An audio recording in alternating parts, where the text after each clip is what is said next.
Hello guys, in this video I am going to show you how to attach your original CV and your video CV to your profile on the Bayt.com application. But first I just want to mention, don't forget to subscribe to my channel, because at 10,000 subscribers I am going to show you my whole YouTube revenue statistics and growth strategy, how to make money online. So let's jump into it. First of all, open the application on your phone.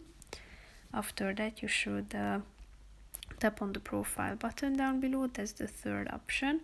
Then scroll down till you find the video CV and original CV attachment sections and tap on the relevant one. In the case of the video CV, you should add your CV via YouTube. So all you have to do is typing in the YouTube link, and then you can add the description into this description box down below. You have 500 characters. After that, tap on the save button in the upper right corner of the screen. In order to attach your and upload your CV, tap on the relevant one and click on the relevant file that you want to upload. Tap on OK, and thereby uploading your CV. That's pretty much it for this video, guys. See you in the next one. Bye bye.